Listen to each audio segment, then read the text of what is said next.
say, I'm out. But what agreement is ultimately reached depends upon Putin. Was found. NTD's Jack Bradley has reactions from lawmakers on Capitol Hill.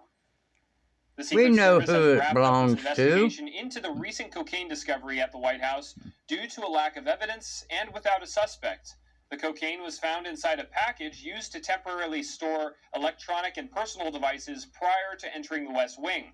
The Secret Service said they were unable to retrieve fingerprints from the package, nor retrieve a sufficient DNA sample to compare with individuals associated with the incident.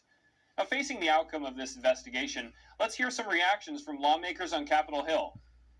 They don't know who it is, and it's a complete failure. I mean, this thing is ridiculous. I don't know if it's a diversion or not, because it's a pretty good diversion. My question to them was, have they drug tested this list of 500 potential suspects that brought an illegal substance, a drug, cocaine, into the White House? Their answer was no, and that they're unwilling to do so. So I'm satisfied that the Secret Service and the White House are on top of it. I was reading a book about Lincoln recently, and anybody in Washington could just walk right into Lincoln's White House, go directly in and try to find the president and talk to him. And obviously we're in a very different security environment than that. But I don't know how many people would want to go to the White House if they were going to be administering a drug test on the way in, which is what some of my colleagues have suggested. I cannot imagine that they don't know whose cocaine it was. You give up a certain amount of privacy when you choose to work in the White House, and you choose to live in the White House. The public has a right to know. So I don't get why they'd want to close it down. For what possible reason would they close it down, other than they don't want the perpetrator found? With the conclusion of this investigation, the Secret Service says it takes its mission to protect U.S. leaders, facilities, and events seriously, and it constantly is adapting to the needs of the current and future security environment. The Secret Service says this isn't the first time drugs were found in the White House. Twice in 2022, a small amount of marijuana was found. A spokesperson told the Epoch Times it was confiscated and destroyed, but it didn't meet the legal threshold for federal or local charges. However, federal law classifies any possession as a misdemeanor, so it's not clear what the spokesperson meant. And coming off an eventful NATO summit, President Biden is optimistic about So bad that it's affecting the life of every single American. Kerry, who now serves as the U.S. Special Envoy on climate change, is set to travel to China in a few days. At a Thursday hearing before a House Foreign Affairs subcommittee, multiple lawmakers pointed out that China classifies itself as a developing country at the United Nations. This gives China less climate goals and more financial bonuses.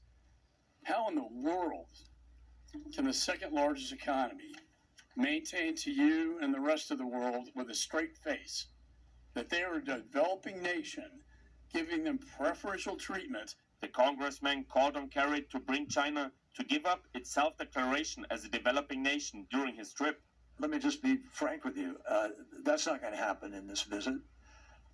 It's just not a mechanism or a rationale. It's just not going to happen in this visit. However, Kerry agreed that China shouldn't hold that self-described status. Because of the status, China says it will meet its carbon emission goals only by 2060.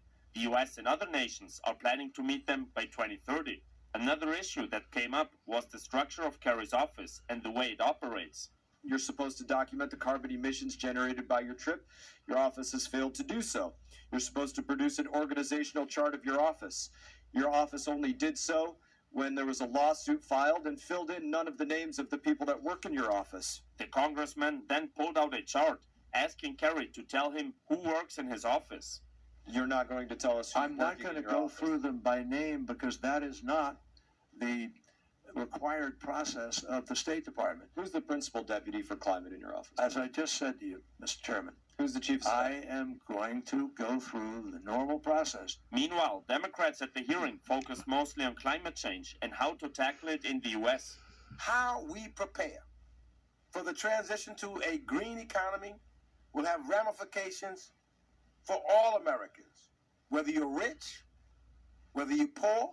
Kerry is set to visit China from Sunday until Tuesday. Arian Pastar, NTD News. religious support. As we allege, to enable Chinese security and 16 officers to track and round up believers. The more telling allegation is that the apparatus, and there's a Falun Gong module, the Falun Gong module of the apparatus was used to identify, which is a complicated procedure because Falun Gong are all Han and not going to be recognized as ethnically different than other Han people in China. So the technology was facilitated to identify, first of all, Falun Gong, which was a complicated process, and then round them up and apprehend and forcibly convert them, which is a form of torture that's used to force people themselves to confess to crimes they've never committed. And one of the Chinese Communist Party's weapons that they use against Falun Gong and other dissidents in China. The hope of the plaintiffs, and my hope, is to hold Cisco accountable for enabling the party to perpetrate such horrific conduct against Falun Gong believers of China. And known Falun Gong This case was first filed more than 10 years ago. Why was the case on appeal? The case was filed in 2011, after a few years of investigation and research. And unfortunately, the judge, the district court judge, didn't comprehend the complaint, in my view. So when we finally had our chance to file an appeal, we were operating under a very narrow framework. However, we could meet it because our case alleged that Cisco San Jose had carried out the most important conduct in San Jose, the designs. They designed the entire apparatus in San Jose. And the design is the brain of the apparatus. It's how it operates, like central control.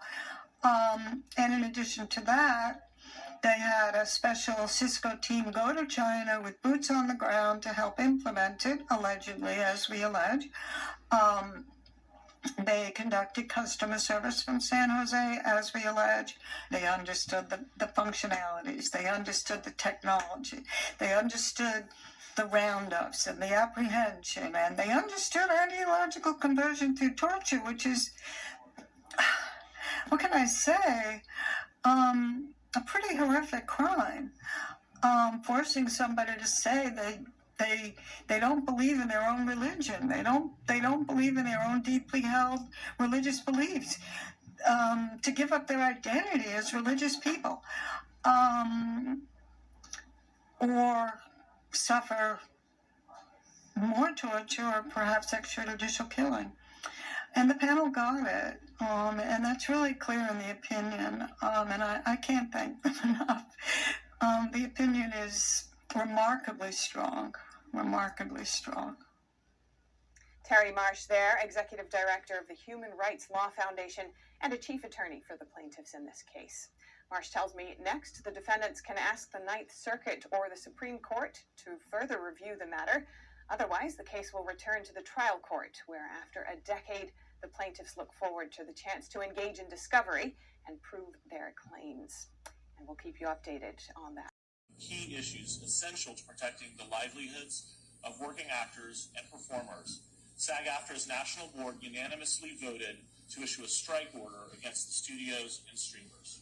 The Screen Actors Guild, the union that represents American TV and film actors, announced on Thursday a strike beginning at midnight Friday morning Pacific time. The announcement comes after tense negotiations collapsed Wednesday night. A-list movie and TV actors are expected to join picket lines.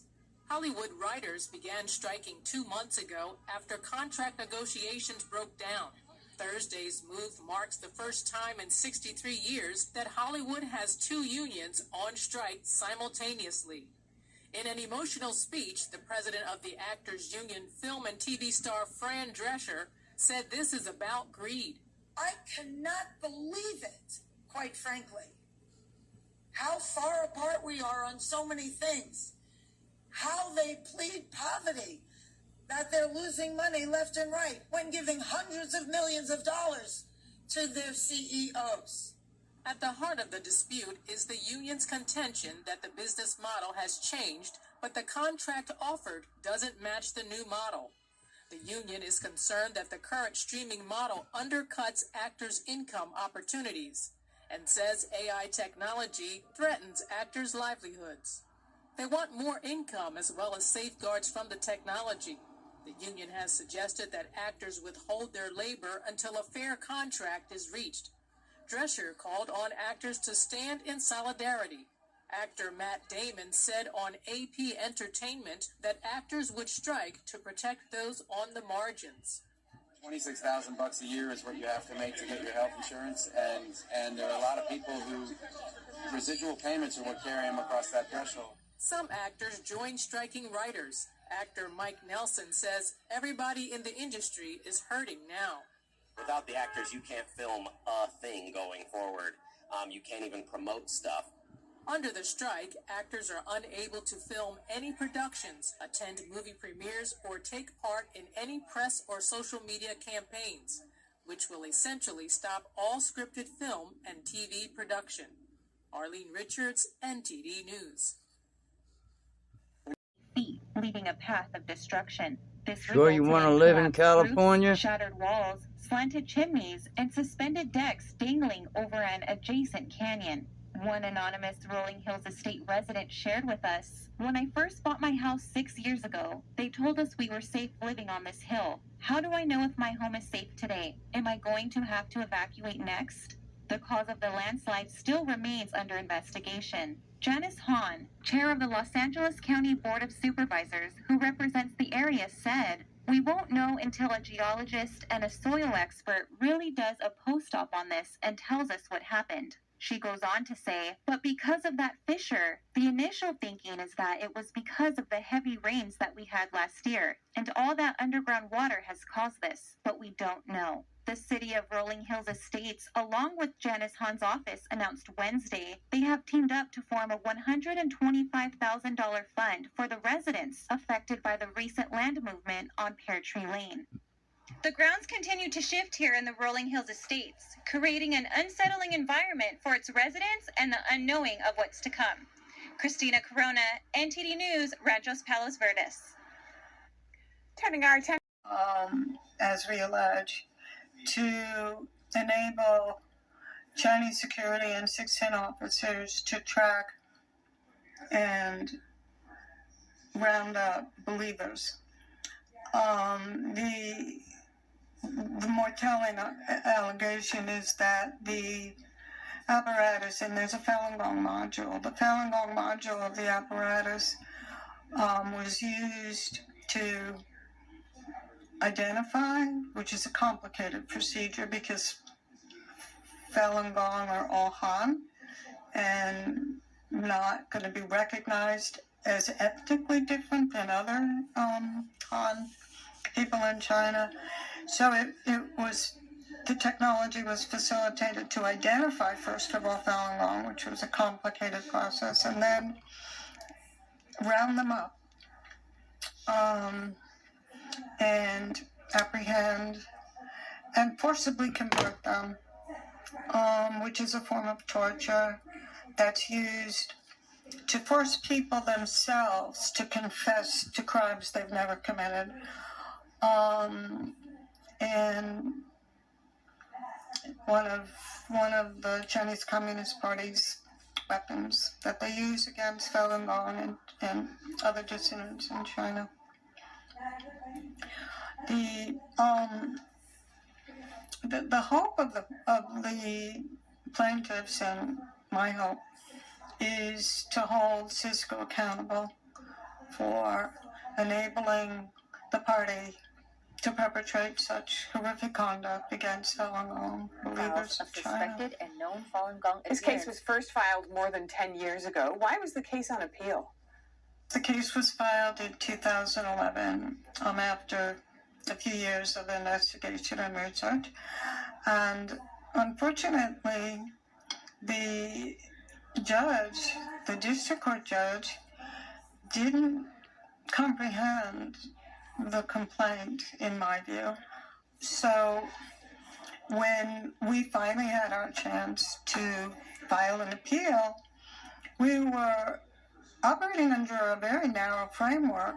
However, we could meet it because our case alleged that Cisco San Jose had carried out the most important conduct in San Jose, the designs. They designed the entire apparatus in San Jose. And the design is the brain of the apparatus. It's how it operates, like central control. And in addition to that, they had a special Cisco team go to China with boots on the ground to help implement it, allegedly, as we allege. They conducted customer service from San Jose, as we allege. They understood the functionalities. They understood the technology. They understood the roundups and the apprehension, and they understood ideological conversion through torture, which is, what can I say, a pretty horrific crime. Forcing somebody to say they don't believe in their own religion. They don't believe in their own deeply held religious beliefs.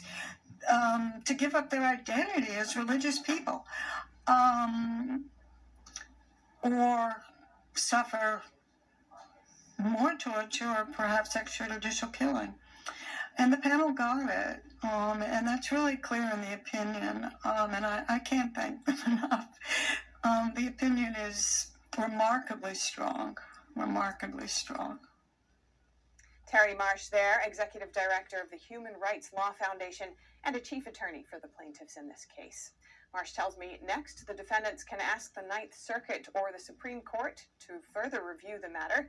Otherwise, the case will return to the trial court, where after a decade, the plaintiffs look forward to the chance to engage in discovery and prove their claims. And we'll keep you updated on that. Nation. Well, I mean, for all, purposes for the American public, we're on a hate map with the KKK. So the intricacy of what the SPLC would like to say really has no bearing on the opinion of the American public.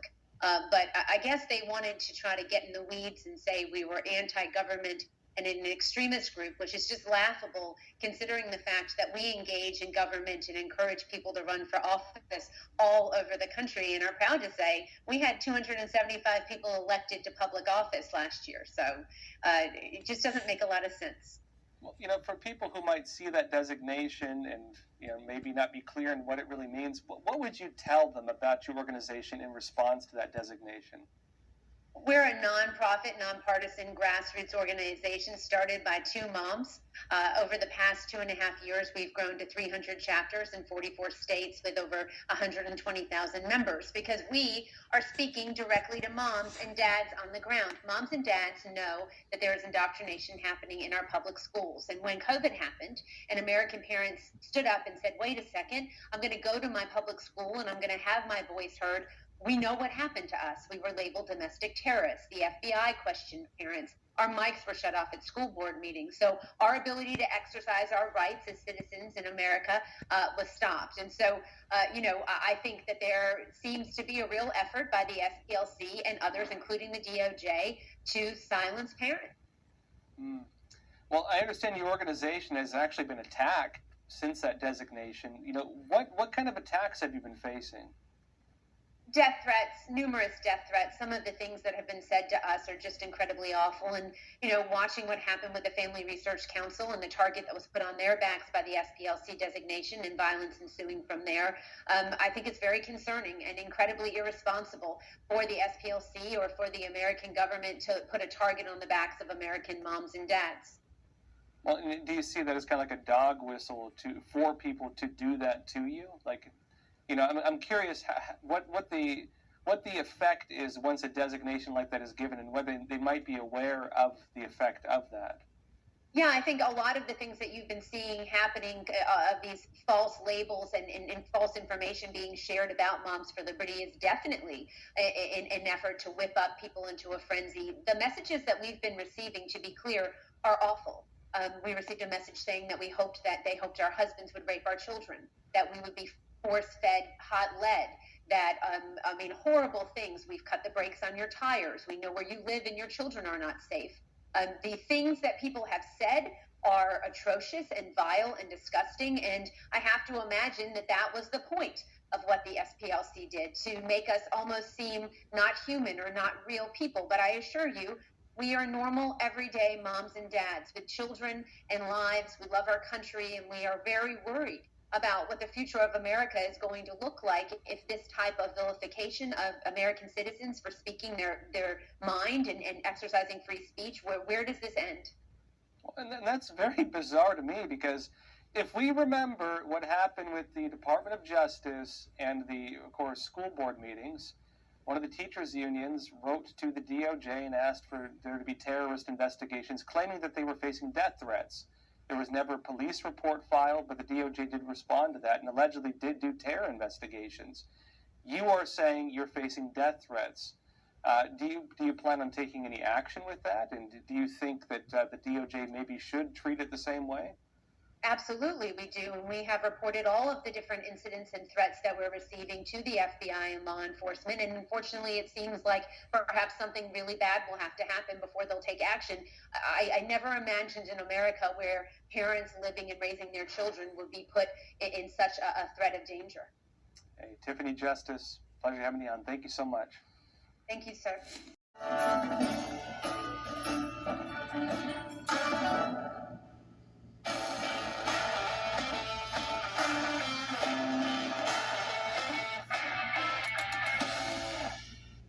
Good evening and welcome to Crossroads. Well, you'd be amazed by some of the rumors I hear about the Epoch Times, or maybe you wouldn't be so amazed. We've been doing some pretty wild attacks, and there have been some pretty outlandish pieces on us. NBC News, for example, claimed we were a dark money operation for Trump because we ran advertisements of our content on Facebook. Vice claimed we were a conspiracy paper, at least associated us with that, because a former employee interviewed a UFO guy on a show that had nothing to do with us.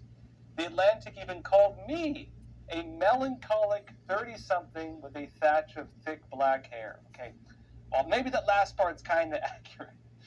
But ironically, some of the biggest attacks on us have been for reporting what is actually true.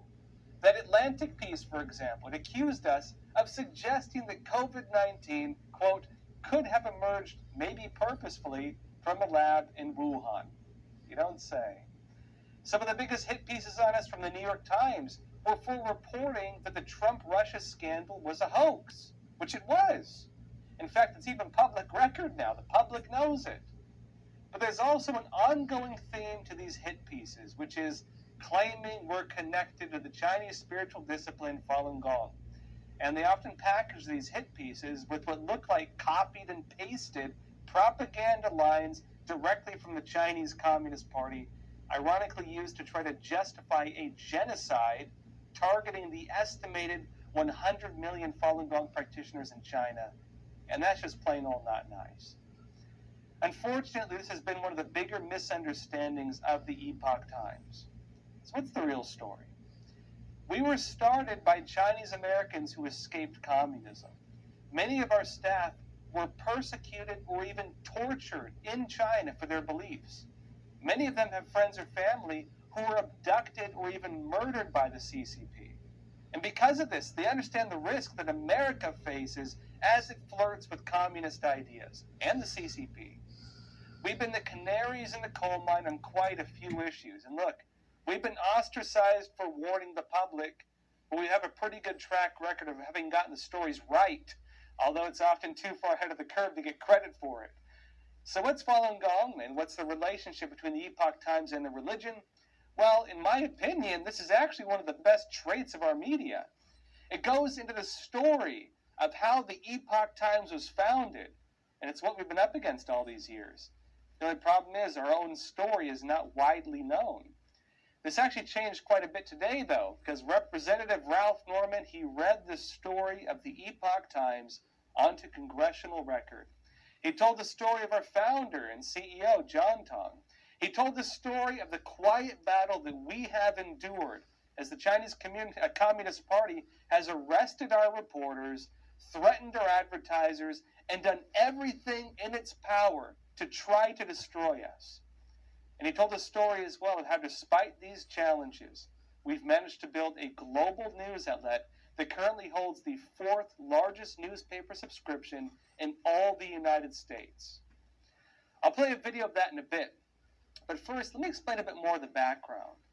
The story of the Epoch Times started in context of the persecution of Falun Gong. Long story short, Falun Gong is a spiritual discipline with meditative exercise and moral teaching centered on the principles of truthfulness, compassion, and tolerance. People who practice it believe in God. They're trying to be good people, and they're being persecuted for this. The Chinese Communist Party launched its persecution in 1999. That was after reports came out in China that there were an estimated 70 million to 100 million Chinese people practicing Falun Gong, also known as Falun Dafa. The regime, the CCP, deemed this as a threat to their power, and they set out to destroy Falun Gong, including every single person who practiced it. The former CCP leader Jiang Zemin, he gave orders to eradicate Falun Gong. And for the people who practiced, he gave orders to destroy their reputations, to destroy them financially, and to destroy them physically. This started mass campaigns to abduct, torture, and kill people who practiced. It included slave camps, still seen today, forms of torture that you would see in medieval dungeons, and unimaginable cruelties, including the live harvesting of people's organs while they're still alive, simply for practicing Falun Gong. But the Chinese Communist Party also faced a real problem. What was that? It didn't have a reason to persecute Falun Gong. In fact, Jiang Zemin was the only top member of the CCP and the Politburo who wanted to start the persecution. His previous attempts to label it a cult, often the label the media used against us ironically as well, or a danger to society, that ended up coming back with reports showing that Falun Gong did not have any traits of a cult. It was actually beneficial to society. It was improving public health and improving social harmony. And go figure, you have people who are trying to be more honest and more kind, and society gets better. But Jiang Zemin wouldn't have it. He ordered the CCP to manufacture a reason to persecute the practice. And what did they do? They manufactured disinformation, real disinformation. They staged fake events. They wrote fake stories, and they blanketed all of China with these and had their state media broadcast these reports 24/7 as long as they could, and then they fed these fake reports to news outlets outside of China. And these news outlets around the world, including right here in the United States, spread the Chinese Communist Party's propaganda while a brutal genocide was being hidden from the world. And of course, the CCP's propaganda was easy to debunk, but who could see it? Nobody would report it. The media would not tell the world. And it was in context of this that a group of Chinese Americans decided they had to find a way to tell the world the truth. And that was how the Epoch Times started. Let me show you the video of Representative Ralph Norman telling our story. Thank you, Mr. Speaker. When John Tang was earning his doctoral degree in physics at Georgia Tech in 1999, he never imagined that some 20 years later, he would be heading the 4th largest American newspaper by subscription count. At the time, the Chinese Communist Party, the CCP, had just started persecuting the spiritual discipline Falun Gong, practiced at the time by roughly 1 in every 12 Chinese. People would practice these slow-moving exercises in the morning in parks before going to work. Just like any other persecution campaign by the CCP, the regime relied on the media it controlled, both the state media and the private media, to demonize and isolate the group. In an attempt to demonize Falun Gong and to justify its persecution, the media played nonstop hate propaganda attacking this peaceful mediation group. John, who had immigrated to the United States, watched from afar in horror as friends were persecuted for their beliefs. John decided to take action. Despite having no experience or investment, he started Zhejiangyun, the Chinese edition of the Epoch Times, in the basement of the home in the suburbs of Atlanta, Georgia. John was driven by a wish to provide uncensored information to not only people in China, but to people around the world. Soon, other Chinese Americans left their well-paying jobs to help John with this seemingly impossible endeavor. The Epoch Times' first reporting group was established in China in the year 2000, covering key events with a main focus on the CCP's human rights abuses. The CCP, however, sees any kind of independent reporting on its brutal human rights abuses as a threat. Within a few months, Chinese police raided the underground newsrooms, arresting every reporter and every editor. They were in prison, specifically Zhang Yuhui and Xi Xiaoping, who received sentences of 10 years where they faced frequent torture. The Epoch Times China operation went underground, yet the Chinese edition quickly became a leading website on Chinese current events with millions of readers. Its print newspaper is now distributed nationwide as well as in 30 other countries around the world. Every day, many Chinese break through the CCP's internet firewall to read the Epoch Times website. All this has not been easy. Since the newspaper founding, the CCP has waged a non-stop campaign to totally destroy it. The party has threatened the newspaper's advertisers.